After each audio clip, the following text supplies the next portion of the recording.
आता या क्षणाची मोठी बातमी, छगन भुजबळ यांनी वेगळी भूमिका घ्यावी अशी मागणी समता परिषदेच्या बैठकीत काही कार्यकर्त्यांनी घेतलेली आहे। साम टीव्हीला सूत्रांनी ही महत्त्वपूर्ण माहिती दिली आहे। त्यामुळे भुजबळ आता वेगळी भूमिका घेणार का असा सवाल उपस्थित होतोय।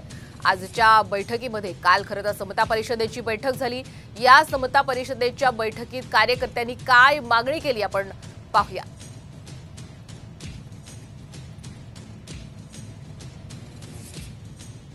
लोकसभा आणि राज्यसभेला डावलल्यानं वेगळा विचार करण्याची कार्यकर्त्यांनी मागणी केली आहे।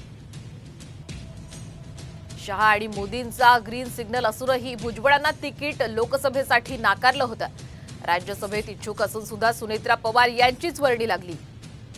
पक्षांतर्गत निर्णय प्रक्रियेमध्ये डावललं जात असल्याचा कार्यकर्त्यांनी यावेळी आरोप केलेला आहे। दरम्यान 6 दिवसांनी समता परिषदेची बैठक असल्याचं भुजबळांनी म्हटलंय।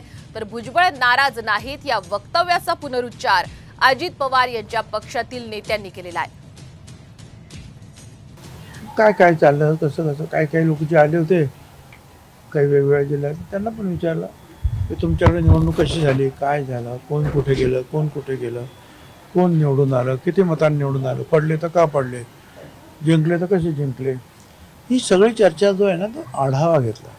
डिटेल आढावा जो आहे म्हणजे खरा आढावा हा या 5-6 दिवसामध्ये मी समता परिषदेची आमची पूर्ण मीटिंग जी आहे ती बोलवणार आहे आणि मग त्यावेळेला आणखी त्याच्यावर प्रकाश पडेल। भुजबळ साहेब हे राष्ट्रवादी काँग्रेस पक्षाचे ज्येष्ठ नेते आहेत, मात्र जाणीवपूर्वक ते नाराज असल्याच्या चर्चा आणि तशा गोष्टी मीडियाच्या माध्यमातून पेरल्या जात आहेत असं लक्षात येते।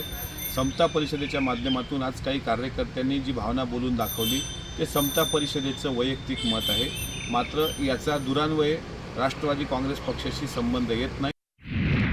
छगन भुजबळ यांच्याविषयीच मोठी बातमी। छगन भुजबळ यांच्यावर पक्षात अन्याय होत असेल तर त्यांनी बाहेर पडावं, आपण क्रांती करू असं आवाहन ओबीसी नेते प्रकाश शेंडगे यांनी केलेलं आहे। छगन भुजबळांना तिकीट नाकारलं ते आम्हाला आवडलं नाही, त्यामुळे त्यांनी बाहेर पडण्याचं आवाहन आता प्रकाश शेंडगे यांनी केलेलं आहे। छगन भुजबळ राजीनामा देणार नाहीत, असं काही करतील असं वाटत नाही। छगन भुजबळ हे परिपक्व राजकारणी आहेत अशी प्रतिक्रिया भाजपचे नेते गिरीश महाजन यांनी दिली आहे।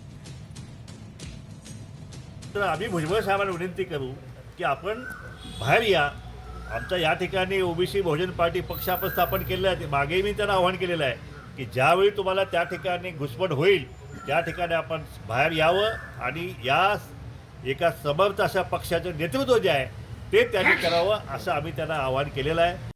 सुमित्राताईंना त्या ठिकाणी उमेदवारी दिली, त्या बिनविरोध निवडून आलेले आहेत, त्यामुळे मला वाटतं या विषयावरचा पडदा पडलेला आहे।